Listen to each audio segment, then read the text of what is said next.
후보님, 네, 우리 헌재 위상이 엄청나죠.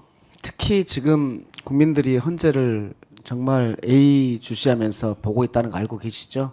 네. 탄핵제도의 필요성에 대해서 한 말씀 주시겠습니까? 탄핵제도가 왜 있는 거죠? 탄핵제도는 뭐 고위공직자들이 위헌 위법적인 행동을 했을 때 탄핵하는 파면시키는 제도라고 알고 있습니다. 네. 고위공직자들에게 유독히 있는 이유는 일반적인 파면 절차라든지 일반적인 검찰의 소추를 통해서 직무에서 배제할 수가 없기 때문에 이분들에 대해서는 특별하게 헌재에서 하는 거죠. 네, 네. 그러면 이게 직무집행에 있어서 헌법이나 법률에 위배했을 때 하는 거잖아요. 네. 네. 두 가지 요건이 있는 거잖아요. 위헌 위법성과 중대성이 있는 거잖아요. 위헌 위법성과 관련해서 질문 한번 드릴게요. 위헌 위법성에 대해서 헌재에서 독자적으로 판단할 수 있나요? 아니면은 행정소송이나 형사소송의 결과를 기다려야 되나요? 독자적으로 판단할 수 있습니다. 독자적으로 판단할 수 있죠. 그러면 하나 더 묻겠습니다. 우리 아까 김학의 검사장 사건, 그 사건에 대해서 1심 판결을 하셨고 거기에서 특히 2013년에 기소를 했다면 이미 법정에 세웠을 건인데 특히 그 동영상에 김학이라는 것을 판결문에 적시하셨지 않습니까? 그렇게 후보자님께서 보시기에 이 동영상의 내용이 김학이다라고 이렇게 판단했으면 그때 기소했으면 되는데 그걸 기소하지 않은 검사들이 있습니다. 그분들에 대해서 검찰에서 불기소를 했습니다. 이분들에 대해서 불기소를 했고 재정신청도 안 됐기 때문에 형사적으로 처벌할 수 없습니다. 만약에 이때 불기소 무혐의했던 그런 검사들이 지금도 직무를 하고 있다면 만약에 탄핵을 할 수 있다고 생각하십니까? 질문의 요지는 형사적으로 처벌받지 않았지만 헌재에서 이거는 위헌적이고 위법적이다. 그렇기 때문에 탄핵할 수 있다라고 보십니까? 수사나 재판의 결과가 좀 안 좋을 때 그 수사나 재판을 한 검사나 판사를 비판할 수 있습니다. 근데 실제로 그런 결론이 나오게 된 데에 어떤 사정이 있는지 좀 알아야지 그 부분을 판단을 할 수 있을 것 같거든요. 결과만으로는 판단할 수 없고.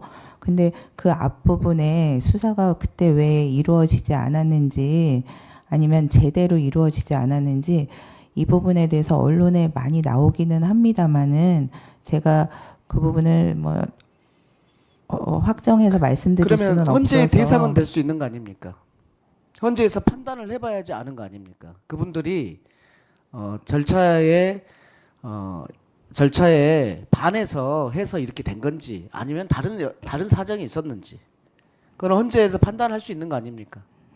탄핵 소추가 되면 당연히 판단할 수 있다고 봅니다. 예, 그렇게 보시는 거죠. 국회 선출목 헌재 재판관에 대해서 임명해야 된다라고 헌재에서도 판단하고 있고 후보자님도 그렇게 말씀하셨습니다. 맞죠? 네. 네. 그런데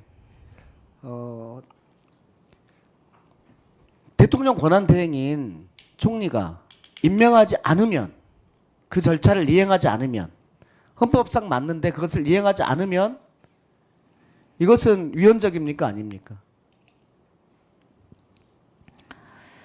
저는 임명하는 게 헌법에 부합한다고 생각을 합니다. 네, 헌법에 부합한데 헌법에 부합하는 행위를 하지 않았을 때 이것이 위헌적이다. 위헌적이면 탄핵의 대상이 될 수 있는 거 아닙니까? 또 이릉은 논리적으로는 그렇게 연관될 수 있을 것 같습니다. 네. 또 하나 이 권한대행이 총리 시절에 내란에 개입되어 있었다라는 것이 수사 과정에서 밝혀진다면 이것도 당연히 탄핵의 대상이 될 수 있는 거 아니겠습니까? 제가 그 질문에 대해서 아까 가정적으로 질문을 했습니다. 예, 말씀드린 부분에 대해서 혹시 한 말씀 드려도 될까요? 그 150명, 200명 관련해 가지고 제가 그래서 그냥 생각나는 대로 단견을 말씀드리면은 안 되겠다라고 생각을 한 게, 제가 아까 이제 입법조사처에서 150명으로 조사됐다 이런 것을 듣고, 그 대통령은 현존하고 그 국무총리의 직위에 있기 때문에 150명이 맞겠다 이렇게 이제 계속 하는 과정에서 생각해보고 말씀드리지 않았습니까? 근데 이제 나갔더니 헌법재판소에서는, 물론 헌법재판소 공식 입장은 아닙니다만은 주석서에 그 부분이 있고, 그 부분이 제가 답변한 것과는 다르게 적혀 있는 부분이 있다고 하더라고요.